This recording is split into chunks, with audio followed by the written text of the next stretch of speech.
Tell you what, we had some good luck with those elephants in the previous lesson. Let's continue that. Open up 713_3573124.jpg. That's the locator number at Photospin if you're interested in this particular image. Let's talk about color tinting an image. Like maybe this image was not taken probably just a year or two ago. It was taken 100 years ago in the wild, and I want to make it look older by putting a tint on it. Now, we could do it two ways, actually about four ways, but I'm going to show you two. Both of them are non-destructive, which to me is very important. The first one is with the use of adjustment layers.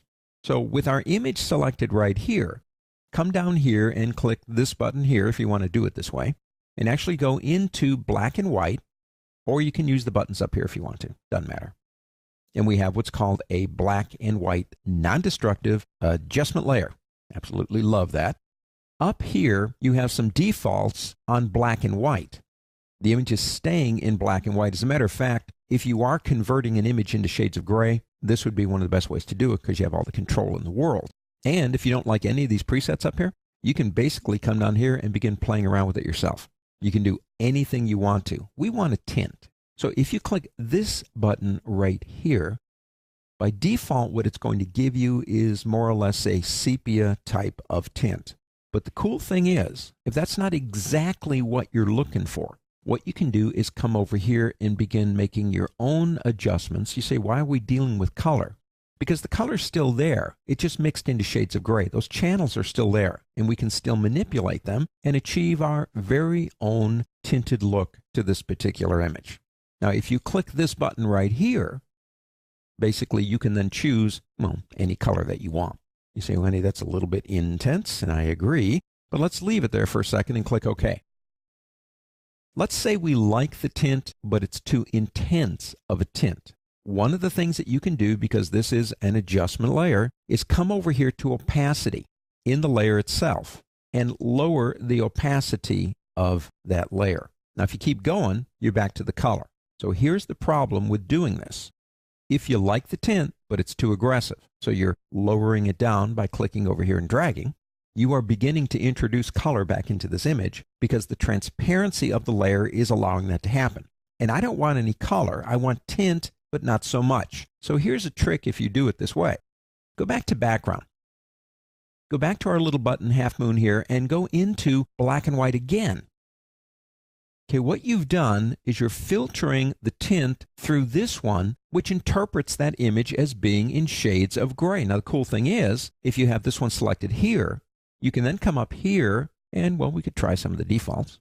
We could begin changing its definition of black and white before it gets to our tinted filter and get exactly the result you want. Now, the only reason you really need this one is if you are changing the opacity of this one and allowing that color to come through. This one's in the middle, blocking the color for you. But it also gives you the additional feature of being able to adjust the black and white before it gets to the tint. Let's do this. Let's get rid of these two just by pressing the delete key, and that's the delete key on a Macintosh system and the backspace key in Windows. I wish somebody would get these keys together. Let's close this out. Let me show you another way that's a little bit old school, but it does work.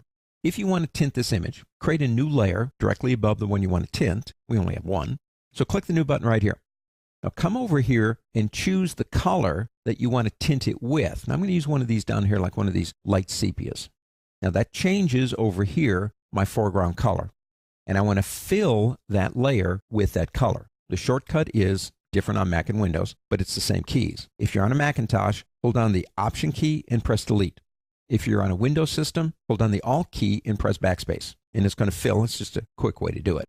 Now, to tint it, all you have to do now is go up to the word Normal, which is the blending modes. Love these things.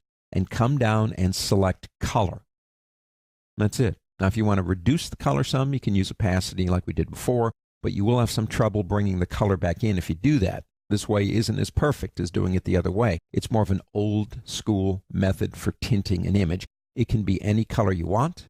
If you come back over here again and choose one of these sepia browns here, and then press those same shortcut keys, we can change it, and we can keep playing around and decide what we like and stop when we're happy. Both ways are, of course, non-destructive, and I will admit the one that uses the two adjustment layers to me gives you a whole lot more control. But if you're just looking for a down and dirty way to kind of put a tint on an image, this way is not that bad either. Just remember a layer above filled with a color and using the color blending mode. It's pretty easy to remember.